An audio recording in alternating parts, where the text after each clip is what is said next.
21st Precinct, Sergeant Burns. Well, who shot? Where is this? Now, wait a minute. Don't talk so fast. That's 3422. Is that right? And the rest of them? Yeah? Well, who shot him? You're in the muster room at the 21st Precinct, the nerve center. A call is coming through. You will follow the action taken pursuant to that call from this minute until the final report is written in the 124 room at the 21st Precinct. All right, I'll send the officers right up there. Yeah, right away. You just wait there. Show them where it is. Yeah, just wait there. Okay. 21st Precinct. Just lines on a map of the city of New York. Most of the 173,000 people wedged into the 9/10 of a square mile between Fifth Avenue and the East River wouldn't know if you asked them that they lived or worked in the 21st. Whether they know it or not, the security of their homes, their persons, and their property is the job of the men of the 21st Precinct. The 21st, 160 patrolmen, 11 sergeants, and 4 lieutenants, of whom I'm the boss. My name is Kennelly, Frank Kennelly. I'm captain in command of the 21st. I was working my night tour, 4 p.m. to 8 a.m. It had been raining hard when I came on the job, and it continued to rain through the night. After I turned out the 12 to 8 platoon at midnight, I went on patrol of the precinct in sector car number 3. It was another quiet tour. The rain helps policemen as well as farmers. It keeps troublemakers off the street. At 2:25, I returned to the station house where I signed reports and communications and caught up generally with the voluminous paperwork that plagues commanding officers. A meeting of all precinct, division, and borough commanders had been called by the police commissioner for 9 a.m. in the lineup room at police headquarters, 240 Center Street. In order to get some rest, at 3:40 a.m., I lay on the couch in my office with instructions to Lieutenant Gorman, the desk officer, that I be awakened in time to turn out the platoon for the day tour. Captain. Excuse me, Captain. Yeah? Oh, I'm sorry, Captain. Yeah, what is it? We got a homicide. Oh? Where? 3422 Lexington Avenue at the restaurant. Pastry chef, you know, the baker. He was shot twice. Is there a car on the way? Yes, sir, I put out a radio call for a car. He'll be here for you any minute. What time is it? It's 5:25. What was it, robbery? Well, Is it still raining, Sergeant? yes, sir, you better take your raincoat. The information we got so far is the pastry chef comes to work at midnight. Uh-huh. The restaurant closes at 1 in the morning. But the pastry chef works all night in the kitchen, baking. The kitchen help starts coming in a little after 5. Go ahead, Sergeant. That's it. And the first one there went in the kitchen door, found the baker on the floor. The place was a wreck. Call went direct to CB. But when the sector men got on the job and saw what they had, they rang in here. Gorman, desk officer. They said it looked like a robbery. We've got a homicide. The car will be here right away, Captain. I better get back on the 3422 switchboard. Lexington All right, go ahead. Yes, sir. Yes, that's right. Okay. The detectives are there, yeah. You're welcome. I know it was too quiet at school, Captain. Yeah, have you got your notifications all made, Lieutenant? That was the medical examiner's office. I've notified the detectives, the division, the homicide squad. I just got the DA's office left. Sergeant. Yes, sir. Will you get me the DA's office in here? Yes, sir. What detectives went, Red? Battalion Howard. Hello, CB. This is Sergeant Burns at 21st. What about Lieutenant King? They told him at home. He's on his way. He was around here until 2 o'clock. Probably didn't even get to bed warm. There's one cure for that, Captain. Have his phone taken out. In a few minutes, sector car number 2 came by the station house to drive me to 3422 Lexington Avenue, the scene of the homicide. It was still raining hard when we pulled up to the place. The front of the restaurant, a large and popular place, was still dark. The flashlights of cops inside could be seen poking around in the empty dining room. I instructed the operator of the car, Patrolman Coley, to pull around to the kitchen entrance on the side street. Parked there were 2 sector cars, the patrol sergeant's car, the detective's car, and an ambulance. I got out of the car and crossed the sidewalk to the kitchen door where a patrolman had been posted by Sergeant Waters to keep out unauthorized persons. The patrolman saluted me as I approached and opened the door. Thank you, Meister. Sergeant? Oh, hello, Captain. What do we got? Want to take a look? Yeah. Carl, tell us first. Looks like robbery. Fellow was in here alone. Uh-huh. That's just the way he was found. You see? One shot got him in the shoulder, the other one in the forehead. Name is Eugene Francis Tarpon. Resides at 2119 Mill Avenue in the Bronx. 31 years old. He's a baker here. Comes to work at midnight. He's here all alone after the place closed at 1 a.m. Makes rolls and bread, pies, cakes, and so forth. Yeah. Works all night until 8 a.m. Want to take a look over here, Captain? Yeah. Boss usually doesn't get in to open up the safe until after 8 in the morning. Place open for business at 6:30. So it's been the custom to leave about $100 in coins and small bills locked in this drawer here. The early cashier has the key to the drawer and uses the money for change till the boss gets in. Really hacked away on the drawer, huh? Yes, sir. Apparently with that meat cleaver there. Must have taken a good 10 minutes to get it open. No sign of the gun around? No, sir. Must have taken it out with him. He or they? Yes, sir. He or they. The detectives are talking to the fellow that found him and rang in. That fellow over there, Emil Lindvik. He's a fry cook. He's doing here 5:15. All right, let's go over there. Yes, sir.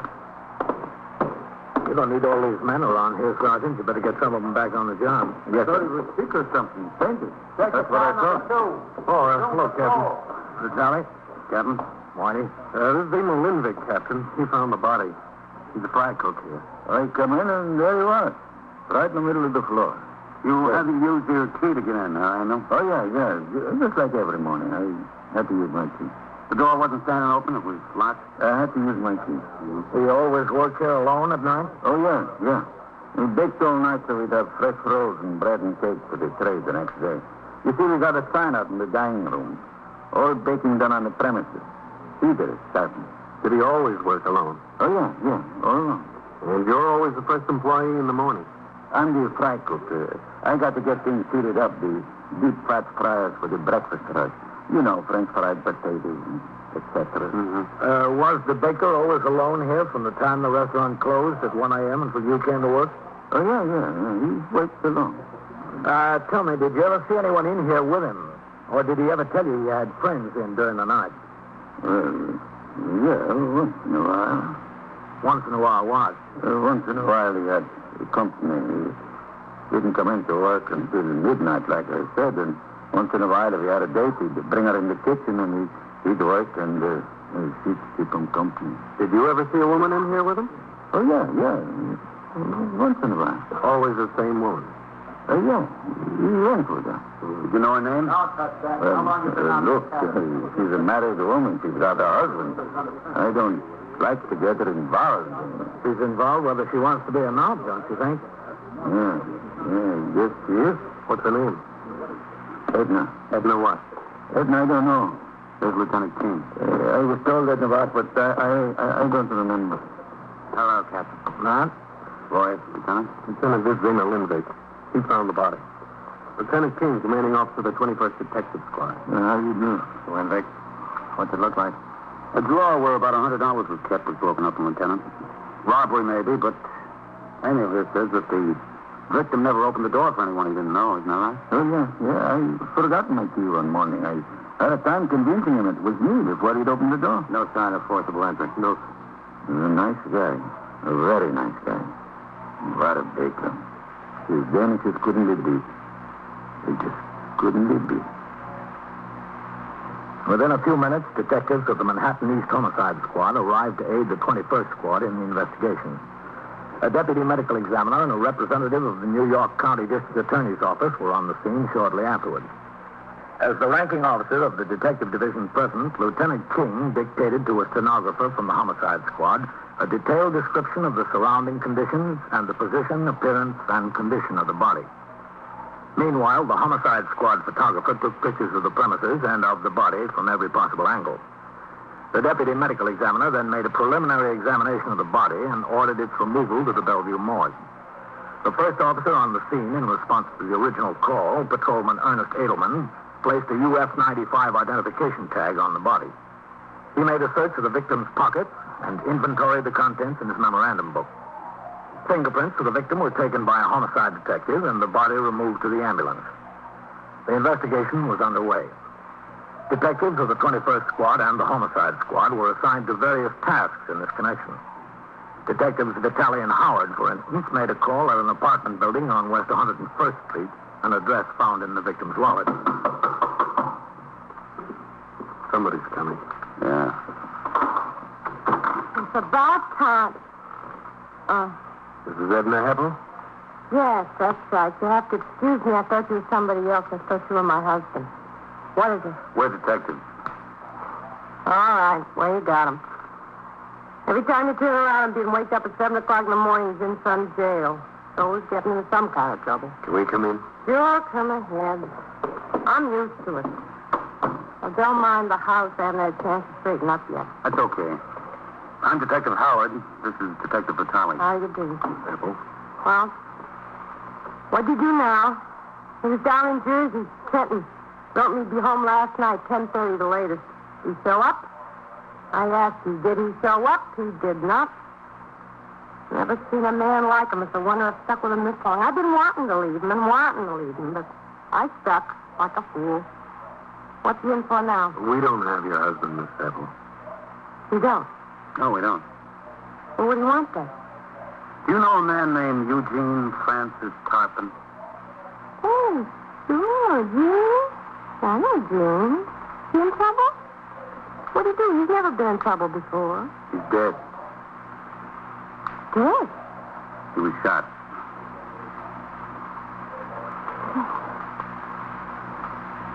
Mind if I sit down? No, no matter. Who did it? That's what we're trying to find out. How long have you known him? I don't know, 3, 4, 5 months, something like that. I was thinking of marrying him. You're married already, aren't you? Married? You don't call this married, do you? Works out of town all the time, never sends me any money, hardly. Uses me to run around with this man and that one. How often did you see Eugene Tarpon? Oh, 2, 3 times a week, I don't know. I was going to get a divorce and we were going to get married. At least we were thinking about getting married. Did your husband know Tarpon? Sure, sure, he knew. He didn't like him, though. Why not? Well, on account of me, I guess. On account of I was interested in him. He didn't like him at all. Where is your husband now? Look, don't ask me where he is now. I don't know. That was due 5 days ago, and here I am with hardly a nickel in the house, and he hasn't showed up. He got off this construction job near Trenton last night. He's supposed to be home. I thought you were him at the door. Listen, you don't think he killed June, do you? What do you think? Don't ask me. I don't know. I didn't ask you what you know. I asked you what you think. Well, I wouldn't put it past him, I'll say that. Poor June. Such a nice guy. Really a nice guy. Yes, so we understand. Guess it always happens to nice guys, huh? I guess. Couldn't happen to a bum like that husband of mine. It's got to happen to a nice guy like June. Well, that's life for you.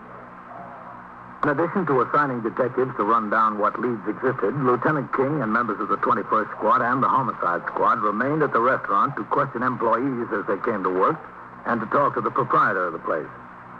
I stayed there myself until 20 minutes after 8 when Sector Car Number 1 came by to take me to police headquarters, 240 Center Street, for the scheduled meeting of all borough, division, and precinct commanders in the lineup room. The meeting, called by the new police commissioner to explain his policy in regard to the enforcement of laws relating to gambling and public morals, lasted until 11:15 a.m. At that time, I returned to the 21st in order to change into civilian clothes and finally go off duty. Hello, Sergeant. Captain. Oh, what's doing? Oh, it's quiet to her. There's a lot of calls from the press on that homicide I saw. A couple of messages for you. Nothing looks important. I'll sign the blotter, sir. Yes, sir? Take the call. 21st Precinct, Sergeant Burns. All right, 19. You go to meal now. All right, Sergeant. Lieutenant King? Yes, sir? Just want to see the captain. Oh. Matt, you all through up there? Yes, sir. Here are your messages, Captain. Oh, thanks. What's it look like, Matt? Yeah, looks like robbery, Captain. Money missing out of the drawer. Mm-hmm. There's another angle, too. This Baker Tarpon was going with a married woman. The husband was supposed to be home last night and didn't show. We want to talk to him. Is the husband that kind of guy? I don't know. Any husband can be that kind of guy. Then you think robbery's out? No, not necessarily. The money was taken. I had a long talk with the owner of the restaurant. This Tarpon was pretty cautious when he was working there alone. He wouldn't open up that door unless he was sure of the person that wanted in. Mm-hmm. If it was robbery, I figured it had to be someone Tarpon knew and someone who knew where that change was kept. Former employee, maybe. Yeah, it could be. The proprietor told me about a kitchen helper he fired last week. He came in drunk and nasty a couple of times and let him go. Did Tarpon know him? Yeah, I knew him. Got a couple of men out there tracing the boy. His name is Julio Fernando Oganza. Moved from his last address a week ago. People there said they thought he went to Bridgeport, Connecticut to work. Well, and it doesn't look so good, Nothing. At the moment, I like the burnt-up husband angle a little better. Yeah, it does look a little better. 21st Precinct, Sergeant. Got Howard and Vitale over there planted, waiting for him to show up at home. Oh, yes, he's here.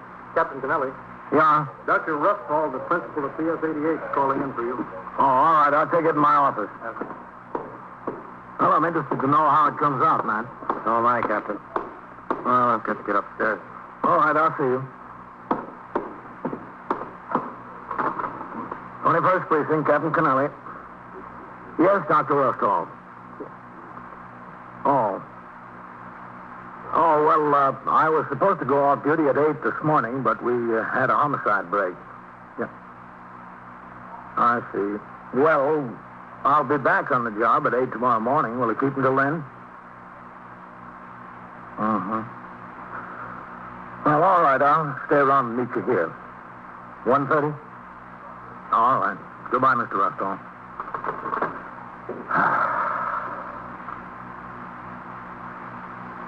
I had more than 2 hours to wait before the visit from Dr. Ruffhall, the principal of Public School 88, on what he said was an urgent matter.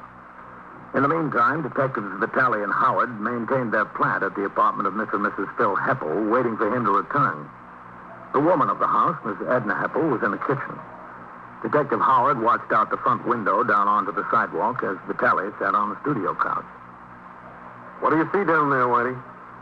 Nothing. Hey, you know what? No, what? I went to the candy store to ring in Lieutenant King. I called my wife. Huh? And I told her I got stuck. We had a homicide and I wouldn't be home. Oh, what'd you say? She said bring home the evening papers so she could read about it. I said, honey, I'll tell you all about it. No, she wants to read it in the paper. That's something I don't think she trusts me. Where do you think you're going to go at 8 o'clock in the morning? It beats me. Well, I don't know where he is. See what I told you about him being unreliable? Yeah, we see. Not getting your lunchtime? Is it? All I got I can whip up is a can of soup and some saltines. Oh, we're not hungry, Miss Pebble. Well, I'm getting hungry. You don't mind if I fix them for myself? No, not at all. Chris, man with a suitcase getting out of a cab. Is that your husband, Miss Pebble? Yeah, that's him. That's Phil. All right, away from the window. Imagine. I got a can of soup and a few saltines in the house and he takes taxi cab. See what I mean? Miss Pebble, my partner is going up on the next landing out in the hall. What for? Go ahead, Whitey. All right. That's good. What's the idea? I want to wait in the kitchen. You answer the door, all right? Yeah, all right, but I don't get the production. I want you to break the news to him about Jean. Jim been dead today? That's the idea, but don't tell him we're here. I shouldn't? He'll know soon enough. All right? All right with me, I like it. I guess that's him. Go ahead. Oh, don't close it. But that's good. Okay. All right. Hi. Look what the wind blew in. So all you got to say to me, Edna? Look at the wind blew in? I got plenty more to say to you. What? What? As if you didn't know. Well, tell me. Sure, I'm just itching to. Gene Tarpon got killed. No kidding. No kidding. Who killed him? Well, a couple of cops were here and told me about it, and they got a sneaky suspicion you did.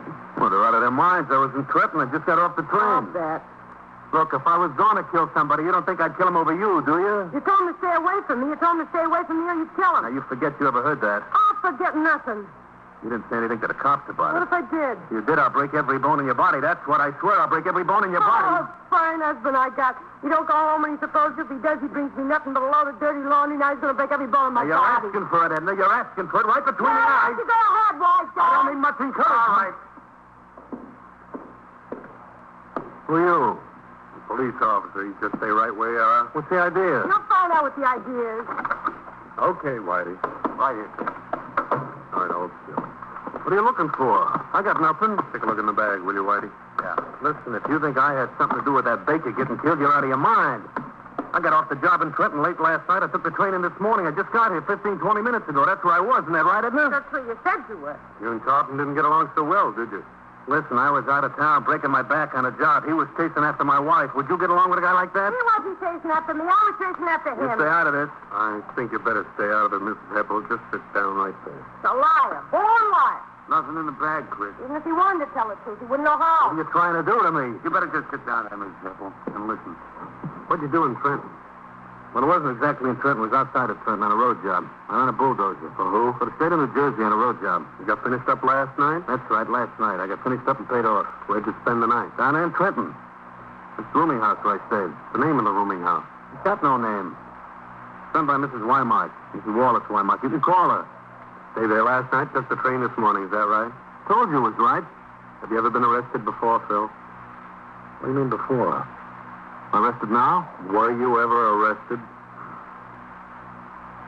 Yeah, I was arrested. He was arrested, but big. Keep your mouth shut. Ever do any big time? Yeah, I did some big time. Where? Sing Sing. For what? Felonious assault. I got into a fight with a guy. What'd you get out of it? I did 22 months. Must come close to killing. It was touch and go. Phil, this time it looks like you made it. Here's your hat. Let's go. It was 1:45 when I finished with Dr. Rusthall, the principal of PS88. As soon as he left my office, I went upstairs to the 21st Detective Squad. The suspect in the homicide case, Phil Heppel, was sitting next to a desk where Detective Howard was taking his pedigree. Detective Vitale was on the telephone on the other side of the room. And what year was that? 1945. Oh, excuse me, Whitey. Oh, yes, sir, Captain. Is Lieutenant King in his office? Yes, sir. Thank you. Was this an honorable discharge? Yeah, it was an honorable discharge. What made you think it wasn't? Got a Captain Kennelly. Hello, Matt. Look, I know you're up to your neck. I'm sorry to bother you. Oh, that's all right. I'm just waiting for the thing to wrap up while we're checking on his Trenton story. I got Bender and DeLuca out tracing the dishwasher, so he looks better. Mm-hmm. What is it, Captain? Well, Dr. Rusthall, the principal of PS88, was just in here. He's got 3 boys over there who've been flashing a lot of money around the school today and yesterday. He says he thinks there's only one way they could have gotten hold of it. Yes, sir. Pretty bad actors, he says, and he thinks we ought to take a look into it. I asked him to come up here with me, but he had to get back. I told him you'd send a man around to talk to him, okay? Yeah, sure, Captain. I'll send someone over this afternoon. Yeah. Come in, Chris. Trenton just called back. Yeah? Hello, Captain. Chris? They checked out that road project and rooming house, both. Uh-huh. Apple didn't stay at the rooming house last night. He was fired off the road job on Monday. Didn't work yesterday as he said he did. Oh. Well, looks like that wraps it up. Yes, sir. Tell Whitey to bring him in here again. Yes. Whitey? Yeah. Lieutenant wants you to bring him in here. Okay. He was at the rooming house night before last, they said, but not last night. I got an idea where he was last night. So have I, Captain. All right, go on in, sir. Come on over here and sit down. Where? Right there. Shut the door, Whitey. Yes, sir. All right, Phil, what do you say we stop wasting time? I'm willing. By your own admission, you didn't like Tarpon. He was running after your wife. Listen, if he'd asked me, I'd have given it to him. You killed him, you know it. I was in Trenton. You were, huh? Let's get this straight. You worked until yesterday afternoon. You slept in that rooming house last night. Took a train from Trenton this morning, went right from Penn Station to your house. That's what I told you. You've been telling us nothing but lies. You were in New York. You went to that restaurant, knocked on the door, Tarpon knew you, and let you in. When you got in there, you shot him. Broke open that drawer to make it look good. That's not so. I'll get it. I was in Trenton. 21st Squad. You went to get it settled about your wife, and you shot him. Bender on the outside line for you, Lieutenant. All right, thanks. 21st Squad, Lieutenant King. Yes, Ben. Yes. What? Oh, he did, huh? All right. Yeah. You coming in with him? Okay, good. Why are you lying to us, Phil? I'm not lying, and I didn't kill him. No, you didn't kill him. That was one of my detectives on the phone. They got the man who did. Mm-hmm. Who was that? The dishwasher? Yes, sir, again, sir. We found him in a flat on 124th Street. He had the gun there and the money he took. He admits to killing. Yeah, you see, I told you. Well, how do you like that? I told you I didn't do it. I told you. How many times did I have to tell you? Why'd you have to lie about where you were? This is no spot to lie if you want to get straightened out. You were in New York. You should have said so. I wasn't in New York. I was in Trenton. In jail. Oh? I got a little drunk the day before yesterday. I got in a fight with a guy and I wound up in a can. I didn't want to say anything about it because I still owe a little time from that bid I did. Getting in jail down there could get my parole revoked. You're not going to say anything about that, are you? If I do, you'll hear about it from your parole officer. Okay. Can I go? A little while. Go out there and sit on the bench for now. Okay. Leave it open. Yeah. All right, Whitey. You can sit there. You ever see anything that looks so good, blow so high, so fast? No, but one killer is as good as another, isn't he? Yes. You want me for anything else, Lieutenant? I'm carrying a pocket full of squeals. Yeah, Chris. Take a ride over to PS88 and talk to the principal. He's got 3 boys he's kind of worried about. Yes, sir. Right away. Come on, Captain. Chris? Kitchen worker. I had it pegged the other way, Captain. I had it pegged on the husband for sure. Did you? Yes.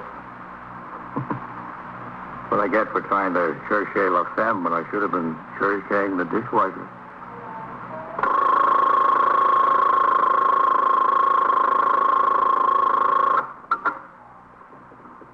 First Precinct, Sergeant Waters. Yes, ma'am. Yes, ma'am. This is the police department. Stole your purse. Well, who? What's his name? Do you know him? At what party? Or did you see him take it? Yeah? And so it goes, around the clock, through the week, every day, every year. A police precinct in the city of New York is a flesh and blood merry-go-round. Anyone can catch the brass ring, or the brass ring can catch anyone. 21st Precinct, a factual account of the way the police work in the world's largest city, is presented with the official cooperation of the Patrolmen's Benevolent Association, an organization of more than 20,000 members of the Police Department, City of New York. Everett Sloan in the role of Captain Kennelly, Ken Lynch as Lieutenant King. Featured in tonight's cast were Elspeth Eric, Wendell Holmes, Santos Ortega, Harold Stone, Ross Martin, Bill Quinn, and Mandel Kramer. Written and directed by Stanley Niss. Produced for CBS Radio by John Ives. Art Hanna speaking.